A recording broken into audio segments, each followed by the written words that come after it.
ఒకసారి తులసీదాస్ గారి మఠంలో మధ్యాహ్నం భోజనం చేస్తున్న సమయంలో భోజన పంక్తిలో కలకలం చెలరేగింది. ఏమిటి సంగతి అని తులసీదాస్ గారు అక్కడ ఉన్న వాళ్ళని అడిగారు. భోజన పంక్తిలో ఒక పాపాత్ముడు ఉన్నాడని, అతని పక్కన కూర్చుని భోజనాలు చేయడానికి కొందరు పెద్దలు తిరస్కరిస్తున్నారని అక్కడి వాళ్ళు చెప్పారు.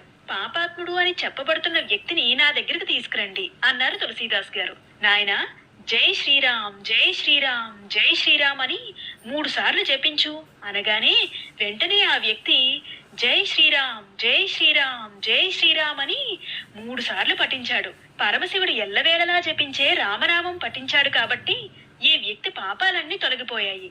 ఇప్పుడు అందరూ అతనితో కలిసి పంక్తి భోజనం చెయ్యవచ్చు అన్నారు తులసీదాస్ గారు. కానీ ఆ పెద్దలు ఒప్పుకోలేదు. శివుడు ఎల్లవేళలా రామనామాన్ని జపిస్తాడు అని మీరు చెప్పింది నిజమే అయితే ఈ వ్యక్తికి వడ్డించిన విస్తరలోని భోజనాన్ని ఆ పరమశివుడి ఆలయంలో ఉన్న నందికి నివేదన చేస్తాము.